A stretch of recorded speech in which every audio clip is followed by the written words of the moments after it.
I'm Julie Faith Ann Balzer. Express your art in your environment. Let people know that this is the home of a creative spirit. First up, Dina Wakley tissue stamps a canvas wall hanging. So tissue stamping is something I haven't really heard a lot about. So what are we doing? So I have these panels here. The first two panels in the project, you're just going to paint a color. And I chose these two colors here. And I wanted to add stenciling. I want to show you one of my favorite tools for stenciling is this little foamy thing. That's not its official word. The official name is mini blending tool, but man, I love this thing because I think this really smart woman that I know named Julie Faith Ann Balzer says that water is an enemy to stencils. It is. Have you said that in the It is. past? I might have a million times.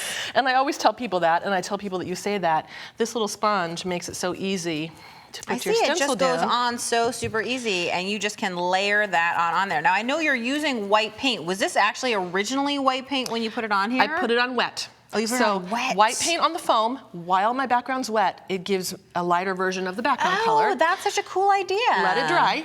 And then white paint again. And then that again, repetition. So we're not adding a color at this point because white's a neutral, but we're repeating the same image and the same color in different incarnations.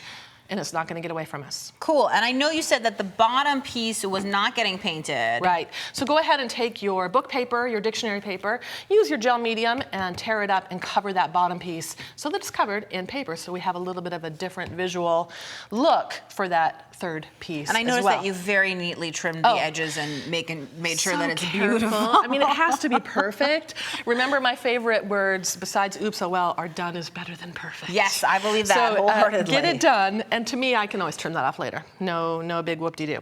So tissue stamping, let's talk about the tissue. Yes. So when you take your piece of tissue and stamp your images, so here are some images that I stamped with just black archival ink, and that's me as a little girl, believe it or not. And so cute.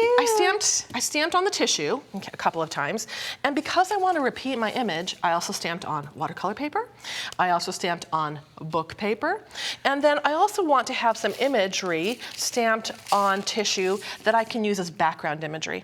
And I'm going to turn back to my favorite little tool here. I'm going to take a rubber stamp here off this set. This is just lots of funky little images for design and for backgrounds. Pop that on your block. And this is a rubber stamp that has obviously cling foam on the back so that it'll stick to that acrylic block. And if they ever stop sticking, you lick it. No.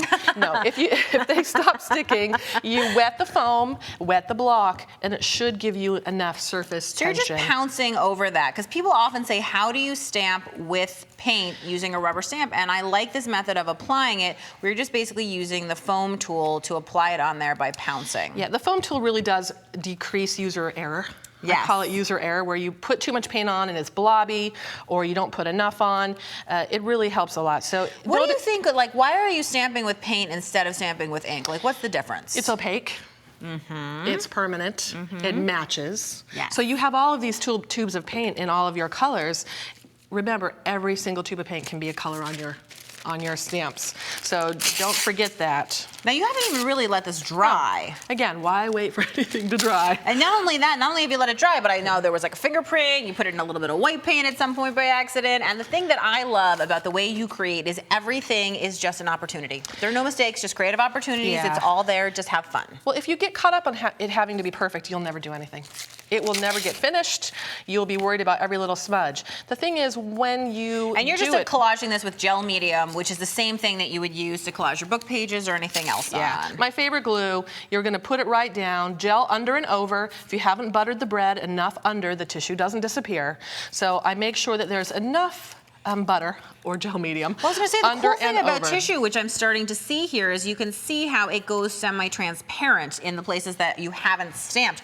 So all that background work is not getting lost. If we were to put book pages over it, Correct. you'd lose a lot of it. You would lose it. And even when you come to something representational, like this image here, I can lay it down. It disappears. And you know what? I see that you just ripped a little bit into, I'm going to say, your own head here. That's since right. This is an image of you as a kid. And it doesn't matter. It doesn't matter at all. That's all the fun of it. And here's just a little bit of your face. I think you've even flipped it over there or something.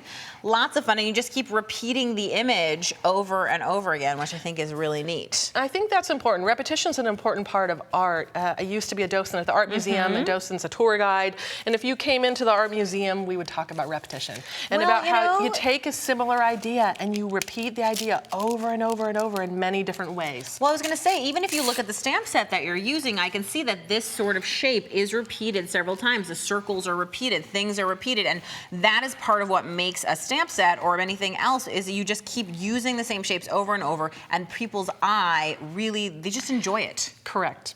It just makes for a much more interesting visual presentation if you take it the same way. And if you ever do layers and think, oh no, I overdid. I did too many. Too many layers. I should have stopped 5 layers ago. One of my secret weapons, one of my ways to make sure that layers do not get away from me is I repeat the same image. So I may take this version of me stamped on many different substrates and repeat it, and instead of this, this repeated doesn't get away from me versus if I had my whole family. Right, and of course you've also got this opaque piece that you can put over if you wanted to finish anything off. And if we take a peek at your finished piece over here, we can in fact see how you've taken advantage of all that repetition, how the different boards sling together, and even the fact that, by hanging these things together, that same rectangle shape, that's a kind of repetition. So thank you, Dina. I'm going to use a lot of repetition, I think.